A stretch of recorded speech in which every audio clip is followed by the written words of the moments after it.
पहले बेहतरीन से बेहतरीन समय में भी इक्का दुक्का कंपनियां ही बड़ी बन पाती थी, लेकिन बीते साल तो 42 यूनिकॉर्न 42 यूनिकॉर्न हमारे देश में बने हैं।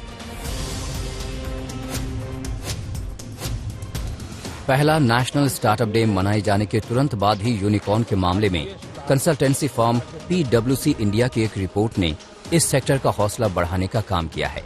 PwC इंडिया ने भरोसा जताया है कि 2022 में भारत में करीब 50 स्टार्टअप यूनिकॉर्न बन सकते हैं, यानी उनकी वैल्यूएशन बढ़कर $1 अरब से ज्यादा हो सकती है, जबकि 2021 में देश में कुल 43 स्टार्टअप्स यूनिकॉर्न बने थे।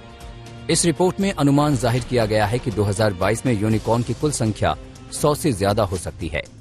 भारत में 2021 के दौरान लिस्टेड और गैर लिस्टेड कंपनियों की वैल्यूएशन में भारी बढ़ोतरी हुई, जिससे यूनिकॉर्न की संख्या बढ़कर 68 हो गई। PwC इंडिया के मुताबिक अक्टूबर-दिसंबर तिमाही में भारतीय स्टार्टअप इकोसिस्टम में $10 अरब से ज्यादा का निवेश किया गया।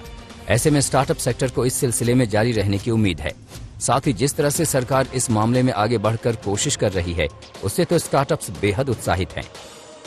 सरकार की प्राथमिकता ज्यादा से ज्यादा युवाओं को इनोवेशन का मौका देने की है। हमारी सरकार ने IPR रजिस्ट्रेशन से जुड़े जो नियम होते थे, उन्हें भी काफी सरल कर दिया है। केंद्र और राज्य सरकारें मिलकर आज देश में सैकड़ों इनक्यूबेटर्स को सपोर्ट कर रही है।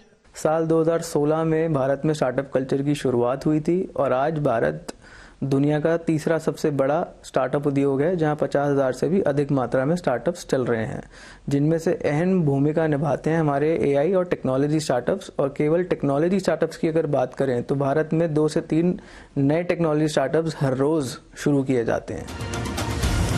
हुरून रिसर्च के दिसंबर 2021 की एक रिपोर्ट में कहा गया था कि भारत ग्लोबल लेवल पर यूनिकॉर्न के लिए तीसरा सबसे बड़ा देश है, लेकिन अमेरिका और चीन से बड़े फासले से पीछे है। PwC की रिपोर्ट में कहा गया है कि 2021 में स्टार्टअप्स ने $35 अरब जुटाए थे। यह आंकड़ा 2020 से 1.5 गुना ज्यादा था। 2022 में स्टार्टअप्स को सरकार की नई पहल से ज्यादा तरक्की का भरोसा है। स्टार्टअप डे मनाने की प्रधानमंत्री जी की पहल बहुत ही सराहनीय है। इससे नए एंटरप्रेन्योर्स को आत्मबल और मान्यता मिलेगी। इससे रोजगार के अवसर उपलब्ध हो रहे हैं और मैं बिल्कुल प्रधानमंत्री जी की सोच से सहमत रखता हूं कि आज का स्टार्टअप कल का MNC है।